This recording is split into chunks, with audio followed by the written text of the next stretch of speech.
नमः शिवाय दोस्तों, स्वागत है आपका फिर से एक बार हमारे चैनल वर्ल्ड ऑफ हैप्पीनेस में। एक क्वेश्चन मैं ले रहा हूँ आज। बहुत सारे लोग ये पूछते हैं कि भैया मुझे कितना समय लगेगा कुंडलिनी जागरण करने में। तो ये एक ऐसा क्वेश्चन है जिसका कोई आंसर नहीं है, क्योंकि कुंडलिनी जागरण कितने समय में होगा ये सुनिश्चित नहीं हो सकता।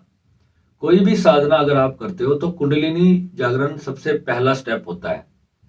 कुंडलिनी जागरण होने को सिर्फ 10 दिन में हो जाती है, जब गुरु के द्वारा आपको पूर्ण शक्तिपात दिया जाता है। और शक्तिपात होने के बाद जब आप साधना करते हो और बिल्कुल सही डायरेक्शन में अगर आपकी साधना जाए तो 10-15 दिन 20 दिन बहुत होते हैं। और ऐसे मैंने बहुत लोग देखे हैं जो 10-10 साल से 15-15 साल से ध्यान साधना कर रहे हैं और किसी की भी कुंडलिनी जागरण नहीं हुई है। अब यहाँ पर बहुत सारे गुरु कहते हैं कि वास्तव में कुंडलिनी जागरण करने में कम से कम जो है 20 जन्म लग सकते हैं, 50 जन्म लग सकते हैं। जन्मों जन्मों से साधना करने पर भी कुंडलिनी जागरण नहीं होता। तो उसका कारण क्या है कि उन लोगों ने हमेशा हठ योग की साधनाएं की हैं। हठ योग में बहुत सारी चीजें आती हैं, जैसे कि आपका श्वास पे ध्यान, ये भी जो है हठ योग है।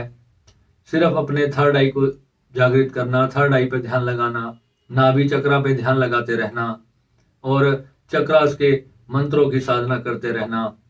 और इन चीजों से वो सोचते हैं कि एक दिन हमारी कुंडलिनी जागृत हो जाएगी। और बहुत से लोग मूल बंद लगाते हैं, उड्यांग बंद लगाते हैं, जालंधर बंद लगाते हैं, ब्रह्मचर्य का पालन करते हैं। जो भी हठ योग में क्रियाएं आती हैं वो सारी करते हैं, योगासन करते हैं। तो ये सारी विधियां जब करते हैं तो वो सोचते हैं कि 10 साल हो गए, 15 साल हो गए, अभी तक तो हमारी हुई नहीं। तो फिर मजबूरन उनको एक स्टेटमेंट जारी करनी पड़ती है कि कुंडलिनी जागरण करने में तो 15 साल लग सकते हैं, 20 साल लग सकते हैं, जबकि वास्तविकता ये नहीं है। जब गुरु होता है तो केवल एक क्षण बहुत होता है।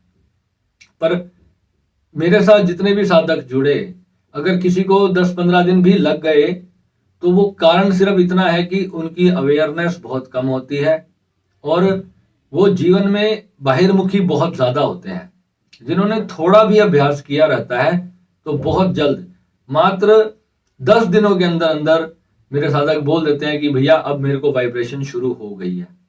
सिर्फ ध्यान साधना को समझने मात्र की देर होती है और गुरु से जब कनेक्शन बन जाता है ना, कनेक्शन बनने के बाद एक हफ्ता भी नहीं लगता, साधक की कुंडलिनी जागृत होना शुरू हो जाती है। पूरी तरह से नहीं, पर शुरुआत हो जाती है।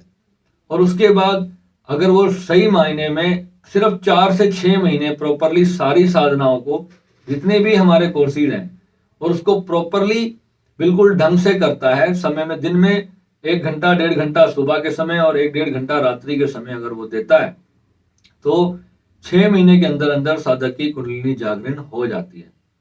परंतु दोस्तों, बात सिर्फ ये है कि कुंडलिनी जागरण करने से क्या होगा।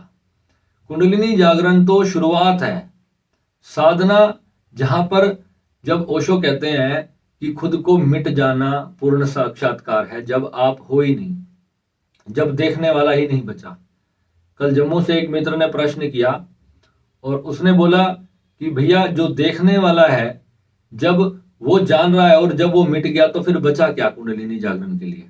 तो बहुत अच्छा उस व्यक्ति का अनुभव था और उसने पूर्णता उस साधना को किया है, तभी वो व्यक्ति इतनी बात कह रहा है। परंतु जब वहां पर उसको आगे का कुछ समझ नहीं आ रहा तो फिर इसका मतलब वहां पर भी अज्ञानता रह गई। जब पूर्णता जान लिया सब कुछ तो फिर तो किसी और से प्रमाण की आवश्यकता नहीं रह जाती।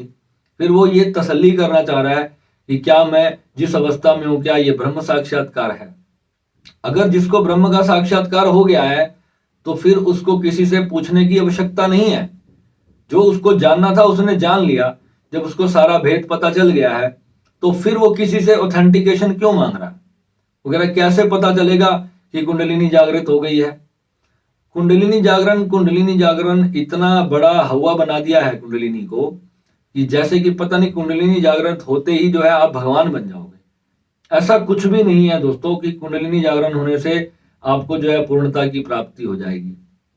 कुंडलिनी जागरण का जो मकसद है वो केवल अपनी ऊर्जा द्वारा समस्त चीजों को अपने हिसाब से बल देने का कार्य है। जैसे कि जो भी चीजें आपके जीवन में घटित हो रही हैं उनको आप और तेजी से चला सको, और तेजी से वो कार्य आपके पूरे होने लगे, आपका शरीर बहुत ज्यादा ऊर्जावान हो जाए, आपके अंदर जो है शक्ति का संचार रहे, आपके प्राणों में, आपके शरीर में, आपका शरीर बहुत ज्यादा तेज से और ओजस से भर जाए। तो कुंडलिनी का कार्य सिर्फ इतना ही है। परंतु जब कुंडलिनी जागरण हो जाता है तो फिर वो व्यक्ति अपने ध्यान और अपने विचार के शक्ति से वो अपनी जीवन में होने वाली घटनाओं को नियंत्रित कर सकता है। परंतु एक अगर छोटे से बच्चे के हाथ में अगर गाड़ी का, ट्रक का स्टीयरिंग दे दोगे तो फिर वो क्या करेगा? वो तो इधर उधर घुमा देगा उसको। तो यही है कि कुंडलिनी जब जागृत हो जाती है तो लोगों से फिर संभलती नहीं, और उसके बाद उनको आगे की गतिविधि क्या करनी है, उसको अपने विचारों पर कैसे नियंत्रण करना है, वो वहीं पर अटक जाते हैं।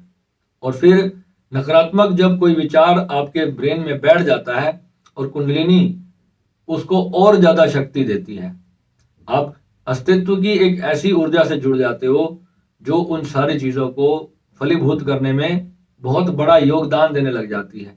फिर चाहे आपके विचार सकारात्मक हो चाहे नकारात्मक हो, अब रोज के जीवनचर्या में आपके विचार तो बदलेंगे ही।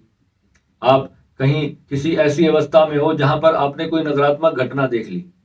अब जैसे कि आज रूस ने यूक्रेन पर हमला कर दिया, तो अब आप न्यूज में देखोगे तो आपको ये दिखाई देगा कि रशिया ने जो है चाइना उस पे यूक्रेन पर हमला कर दिया है।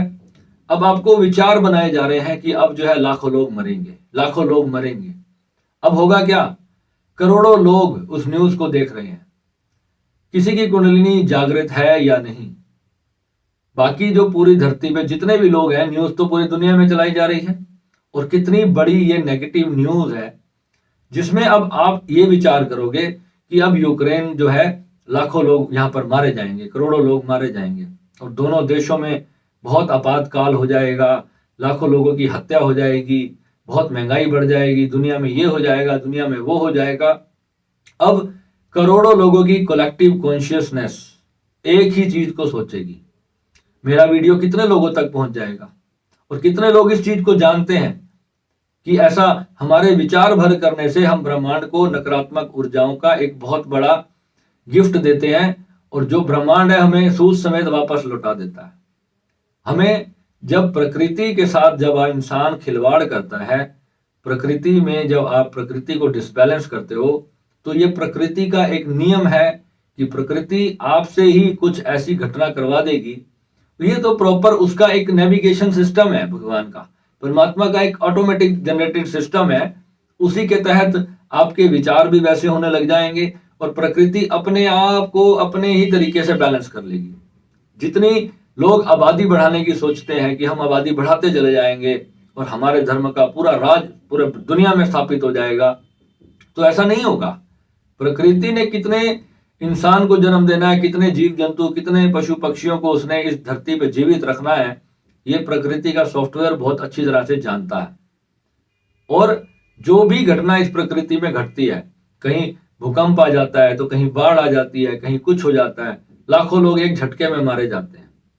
तो ये जो त्रासदियां हैं, ये तो जब अर्थ हमारी 4th डायमेंशन में आई, उसी दिन हमारे गुरुदेव ने कह दिया था, आज से 10 साल पहले ही कह दिया था कि ये जो चीजें हैं ये तो होनी ही होनी है, इसको आप रोक नहीं सकते। क्योंकि जो नकारात्मकता आप फैला रहे हो पूरी दुनिया में, वो अब जो है अपना प्रैक्टिकल रूप लेने के लिए सामने आ चुकी है। और बहुत दूर नहीं है वो दिन, वर्ल्ड वार बहुत दूर नहीं है। हमारे धरती पर इतना परमाणु जो मटेरियल है, जो न्यूक्लियर जो बम बारूद है, वो इतने हैं कि इस पूरी सृष्टि को 200 बार खत्म किया जा सकता है। वैज्ञानिक कहते हैं कि इतना असला बारूद इंसान ने इकट्ठा कर लिया कि इस पूरे ब्रह्मांड को 200 बार पूरी तरह से डिस्ट्रॉय करने के लिए भी इनफ है। तो आप सोचो कि वो जो इतना बम बारूद असला है, वो केवल सजा के रखने के लिए तो है नहीं। कभी ना कभी किसी की तो बुद्धि सनकेगी और वो इस तरीके के काम करेगा। अब आज रशिया को क्या जरूरत पड़ी कि उसने यूक्रेन पर हमला कर दिया? विस्तारवाद, सिर्फ अपने को बड़ा दिखाना और सामने वाले को छोटा करना और शांति को स्थापित ना करना, केवल अपनी शक्ति का आभास करना और सुपर पावर बनने की चाह रखना, यह इंसान का बहुत बड़ा स्वभाव है कि वो दूसरे को अपने अधीन ही रखना चाहता है। और जैसे जैसे इंसान की आबादी बढ़ेगी और प्रकृति उसको ज्यादा बढ़ने नहीं देती, एक पेड़ होता है, उसके पत्ते होते हैं, और जहां तक वो बढ़ता है तो उसकी एक सीमा आती है, उसके बाद पतझड़ आना शुरू हो जाता है। तो सेम उसी तरीके से इंसान की इस सृष्टि में भी ऐसा ही होता है। कोई लोग कहते हैं कि समुद्र में से अगर मछलियां ना निकाली जाएं तो पूरा समुद्र जो है मछलियों से भर जाएगा, और इंसान अगर मछली खाना छोड़ दे तो समुद्र जो है पूरा धरती को डूब जाएगा, पूरी धरती डूब जाएगी समुद्र में। ऐसा नहीं होता। भगवान ने इतनी बड़ी बड़ी व्हेल मछलियां क्यों बना रखी हैं? एक व्हेल मछली 32 टन भोजन करती है एक दिन में। 32 टन भोजन खाने के बाद अगर समुद्र से मछली कम नहीं हुई तो सोचो रोज कितना खाती होगी। चाहे वो 15 टन खाती हो या 20 टन खाती हो, मैंने कहीं पढ़ा था कि 32 टन एक व्हेल मछली एक दिन में फिश खा जाती है। तो आप सोचो फिश की पैदावार नेचर ने कितनी करी है।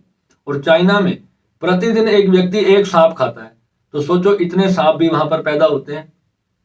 तो ये तो इंसान का स्वभाव है। न जाने कितने कीड़े मकोड़े, जीव जंतु, बिच्छू, सांप चाइना के लोग रोज ही खा जाते हैं, और इतने जीव जंतुओं की वहां पर पैदावार भी है। वहां के लोग कुत्तों को जिंदा खा जाते हैं, बंदरों को खा जाते हैं, छिपकलियों को खा जाते हैं। तो आप सोचो कि परमात्मा ने एक कैसा सॉफ्टवेयर बना के इंसान के अंदर भेजा है, क्योंकि ये प्रकृति है, यहाँ पे हर छोटा जीव बड़े जीव को खाएगा। और इंसान को कौन खाता है? अब इस्लाम के लोग जो है वो इंसान को मिट्टी में दबाते हैं तो चींटियां उनको खाती हैं। इंसान को मरने के बाद खा लेती हैं, पर खाया तो इंसान भी जाता है। अगर आप उसको जला दोगे तो भी जो है उसकी अस्थियों को तो है वो तो बचती हैं, वो तो फिर आपको जल में प्रवाहित करना ही पड़ता है। तो वहां पर भी जो है कुछ छोटे छोटे कीड़े मकोड़े होते हैं, वो उन चीजों को खाते हैं। तो दोस्तों बहुत बड़ा नेटवर्क है परमात्मा का। और कुंडलिनी जागरण करने से आप सबसे पहले ध्यान के उस उच्चतम शिखर में जाओगे, फिर वहां पर जब आपको अपने ब्रह्म होने का एहसास होगा, फिर वहां से आप एक छलांग ले सकते हो, जहां से आप जान सकते हो कि वास्तविकता में आप कौन हो।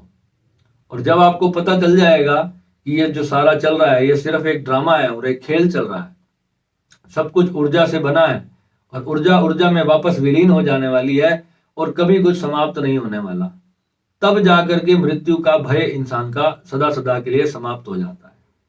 और ये एक ऐसा काल चक्र है, इसको काल चक्र कहते हैं, ये चलता ही रहेगा। हमारे सनातन के लोगों ने एक चिन्ह निर्मित किया जिसको स्वास्तिक बोलते हैं। स्वास्तिक को कई लोग गणेश भगवान मान करके उसकी पूजा करते हैं। तो गणेश का मतलब है सृष्टि का प्रारंभ, और स्वास्तिक एक्चुअल में क्या है, जो उसके 4 खाने बने होते हैं ना, वो 4 युगों का प्रतीक है। और वो हमेशा कहते हैं कि उसको सीधा ही बनाना चाहिए, उसको उल्टा नहीं बनाना चाहिए, क्योंकि इसलिए बनाया जाता है, एक प्रतीकात्मक रूप से उसको बनाया जाता है कि जो सृष्टि का चक्र है वो आगे की तरफ चल रहा है, वो कभी उल्टा नहीं चल रहा, वो घूमता जा रहा पर घूम के फिर वापस वहीं आ रहा है। स्वास्तिक जो है 4 युग जो है ये बार बार बदलते रहते हैं। अब 4 युगों में बहुत लोगों ने कहा कि ऐसा कुछ नहीं होता, कि कलयुग में जो हो रहा है वो सतयुग में नहीं होता था, उस वक्त ऐसा बिल्कुल नहीं होता था जो आज के लोग कुकर्म कर रहे हैं। हर कर्म में, हर युग में हर तरह के इंसान होते हैं, हर युग में। आज क्या राक्षस लोग नहीं है? क्या उस जमाने में राक्षस थे और आज नहीं है? हर तरह के प्राणी आपको हर युग में मिलेंगे। तो ऐसा बिल्कुल भी नहीं है। केवल अपनी साधना को नित्य प्रति रोज करने से इस सत्य का ज्ञान होता है, इस सत्य का बोध होता है। और हमारे पास कोई तरीका नहीं कि इस जन्म मरण से अपने आप को सदैव के लिए मुक्त कर सकें और अपनी उस परम सच्चाई को हम प्राप्त कर सकें। ठीक है, तो उम्मीद है आपको ये जानकारी अच्छी लगी होगी, और हम जल्दी मिलेंगे आपसे अगले वीडियो में। नमस्कार।